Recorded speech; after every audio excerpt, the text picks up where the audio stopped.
A year of sorrow. The BBC mourns the loss of beloved stars in 2025. The year 2025 has dawned with a heavy shroud of grief over the British entertainment world.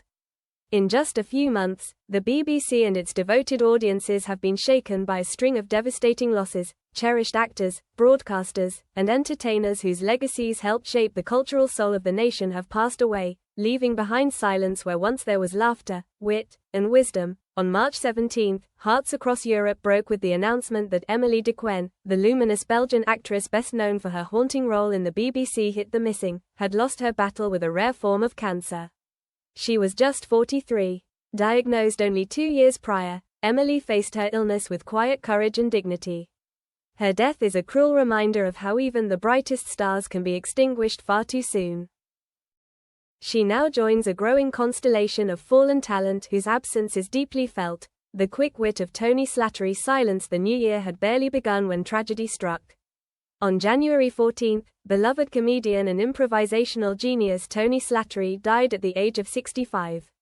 A legendary fixture of Whose Line Is It Anyway, Tony's razor-sharp humor and boundless creativity made him a household name. His passing from a sudden heart attack came just as he was beginning to find stability after years spent battling the shadows of addiction. The timing of his death was especially heartbreaking for those who knew of his long and difficult journey. Among many tributes, Stephen Fry's words echoed with deep affection: the gentlest, sweetest soul, a screamingly funny, deeply talented wit and clown.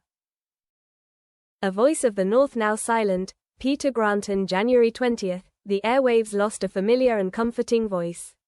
Peter Grant, a regional radio legend known for his work across the North East and Yorkshire, succumbed to cancer. For decades, Peter brought warmth, energy, and relentless positivity to stations like Magic, TFM, Radio Air, and later, BBC Radio Newcastle and Tees. Despite his illness, Peter's spirit remained unshakable. Friend and fellow broadcaster Alfie Joey remembered him as relentlessly optimistic, saying his joy was infectious even in the face of death. Peter's absence leaves a quiet void in radios and hearts across the region. Farewell to an antiques aficionado. Michael Baggott. Fans of Flogget were stunned by the sudden death of Michael Baggott, who passed away on January 27 at the age of 51 after a heart attack. Known for his encyclopedic knowledge of antique British silver, Michael was more than a television personality. He was a scholar and a passionate educator. Colleague and fellow expert Nick Hall praised him as a true connoisseur and ambassador of the antiques world, someone who shared his passion with charm and generosity. The antiques community now mourns not just a colleague, but a guardian of history. The curtain falls on Kerry Wilson. On January 10, a vibrant soul left the stage far too soon. Kerry Wilson, a multi-talented entertainer known for her performances on The Jonathan Ross Show and various BBC features, died suddenly at 56. What began as a battle with influenza A swiftly escalated to pneumonia and sepsis, stealing her life in mere days.